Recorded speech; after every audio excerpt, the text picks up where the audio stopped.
Christ morning. Christ morning to all of us. This is our uh, title here in YouTube.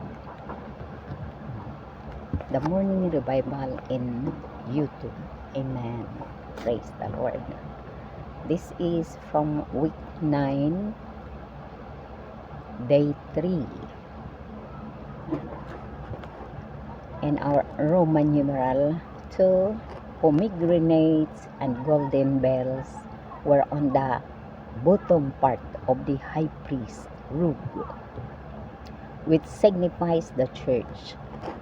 From book of Exodus, chapter 28, verse 33 to 34. The church should be full of life in her humanity. This is the significance of pomegranates made of linen. B. The church has humanity for the expression of the fullness of life, and also divinity for the sounding of the golden bells.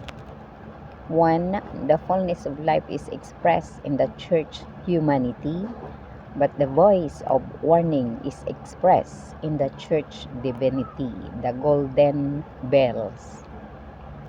2. We first have the expression of the fullness of life, and then the sounding of the golden bells, that is the speaking from the divinity of the church. 3. The beauty of life expressed in our humanity, in our humanity, and the divine sounding from the golden bells are signs of a proper church life. Amen. So we come to our daily morning nourishment. Our morning nourishment in YouTube. Amen. So morning nourishment. Week 9, day 3. Exodus chapter 28, verse 33 to 34. Exodus chapter 28, verse 33 to 34.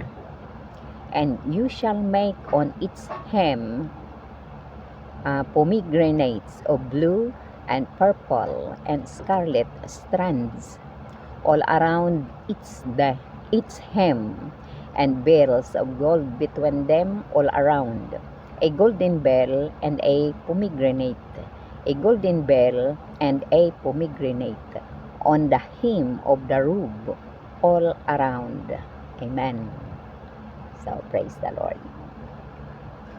So in Exodus 28:33 speaks of pomegranates and bells, and verse 34 of a golden bell and a pomegranate.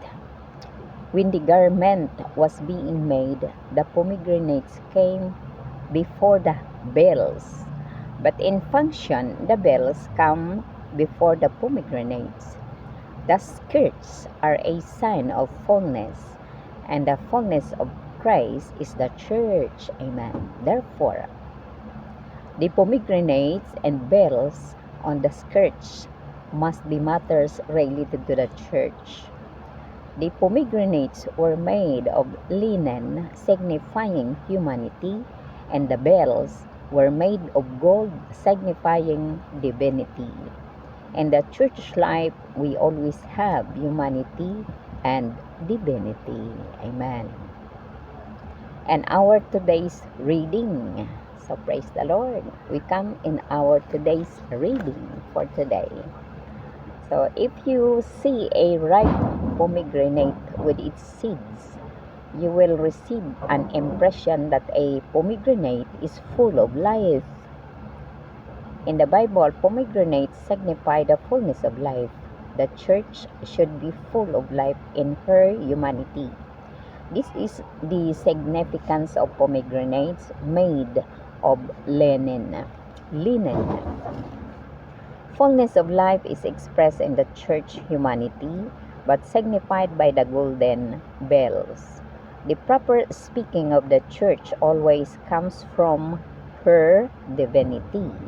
Such a sound is pleasant and gentle, For it comes not from a steel bell, but from a golden one. Golden one, oh Lord Jesus. I can testify that throughout the years in the church life, I have been warned a number of times by the speaking of young brothers and sisters. Amen. It seems that I hear the sounding of a little golden bell warning me not to walk carelessly. Amen. So praise the Lord. When we all express the fullness of Christ as life in our humanity, there will be among us many golden bells. Then there will be God's speaking, God's voice expressed through the divinity of the church. And each of us, there is a certain amount of divinity. From this element of divinity, a sound comes out in a small scale, like the ringing of a little bell. It is difficult to tell which comes first, the sounding of the bells or the expression of the fullness of life. Both are in the church as the long train of Christ. In the church, we are not under human control. Amen.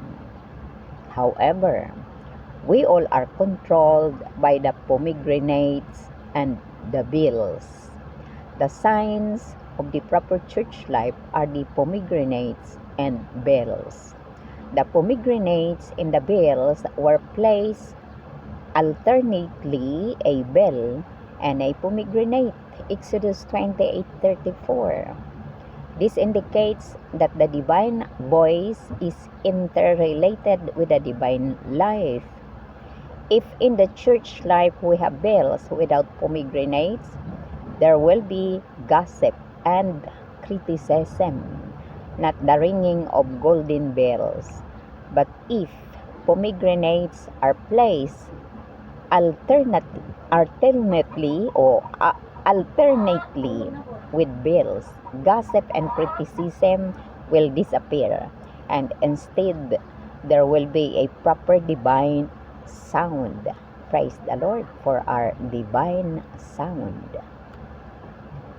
So we need to grow in life and eventually blossom in life. Then we shall become pomegranates. This growth in life will influence others and cause gossip and criticism to be replaced by the proper sounding of little golden bells.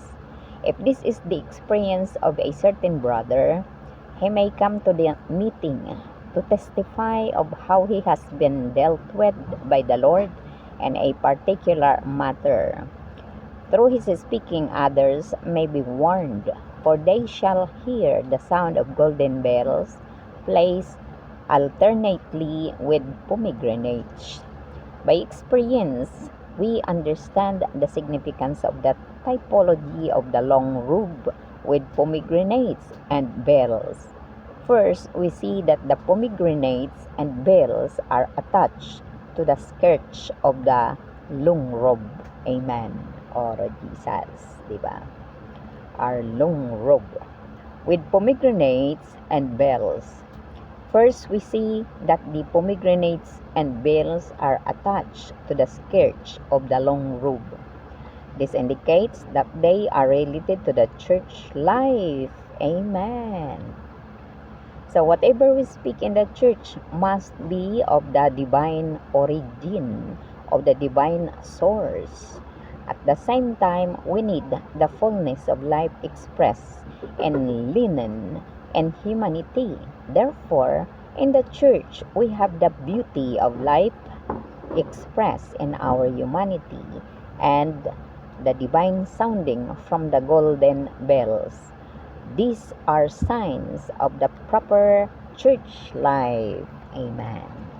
This is our morning nourishment for today and the message. Amen. So praise the Lord for our morning nourishment. Our morning nourishment comes from book of Exodus, chapter 28, verse 33 to 34. And you shall make on its hem pomegranates of blue and purple and scarlet strands all around its hem, and bells of gold between them all around. A golden bell and a pomegranate. A golden bell and a pomegranate on the hem of the robe all around. So, praise the Lord. So, nung unang kapanahunan, sinabi sa Old Testament ng ang isang priest or sacerdote na pumupunta sa harapan ng Diyos, sa harapan ng altar ni Jehovah, ay kailangang bago pumunta roon sa kaloob-looban, sa Holy of Holies, kailangan niyang magsuot ng robe na merong alternate na nilagay sa laylayan ng kanyang priest robe. Sa kanyang priest robe, merong inilagay na pomegranate, then bell, and then pomegranate bell, hanggang mapuno yung laylayan ng kanyang priest robe. And then, ito ay nagsisignify na yung pomegranates ay puno ng buhay. Dahil sa napakarami nitong buto. Ang napakaraming buto ng pomegranates, nangangahulugang napakaraming buhay. Once nga naman na itinanim mo sa lupa yung mga buto ng pomegranates, napakaraming tutubo na buhay na pomegranates. That is the significance of life from pomegranates. Amen. So, and then, yung bells naman, ito yung sounding, the divine sounding from our God. Kaya, yung isang priest, kailangang maingat siyang mag-walk. Kaya, pagka ikaw ay isang priest, kailangan mong lumakad sa harapan ng Diyos na maingat, na sinusunod ang kanyang salita. Bawat salita ng Diyos ay sinusunod ng isang priest na nagsuserve sa God, kay Jehovah.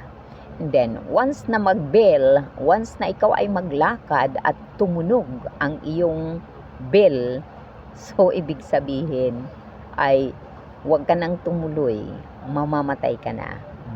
Huwag ka nang tumuloy. Kaya kailangan maging maingat ang paglakad ng isang priest sa harapan ng Diyos, sa harapan ng altar ng Diyos, sapagkat ang Diyos ay nagmamasid, ang kanyang eyes nakasteered on that priest. Amen.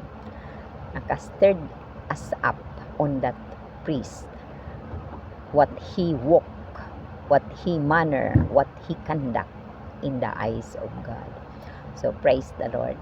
Ito yung warning sa lahat ng mga ecclesia o sa lahat ng mga church na nagfa-follow because they are loved Christ, they followed Christ and obeyed Christ, the will of the Father. Like Christ, he obeyed the will of the Father. He is only the human and the divinity that obeyed and fulfilled the will of the Father here on earth through in heaven. Amen. Katulad, like in the heavens. Amen. Maraming salamat mga kapatid. Ito yung pag-warning sa atin kung tayo ay mananampalataya at sumusunod tayo sa ating Panginoong Hesus, na tayo ay kanyang lovers. Kailangan natin siyang i-love first in our daily morning. We need to get to take Him first in our entire whole being, and our spirit first, and our human spirit, and then our soul. Our soul is this is a 3 parts, like mind, emotion, and will. Our emotion and will, we need to set on. We have a renewed mind. When we are baptized and when we believe in the Lord Jesus Christ, we have a renewed mind. This renewed mind needs to set on the mingled spirit into the life-giving spirit. The process triune God became the Lord's Spirit now within our human spirit, because we are His believers, we are His lovers, we are His uh, New Testament priest. Hallelujah. Amen. We need our talking, we need our speaking is the Lord Himself within our human spirit, not in ourselves. Lord Jesus Christ, we love you. Bye-bye. Amen. This is our morning revival on YouTube. Amen.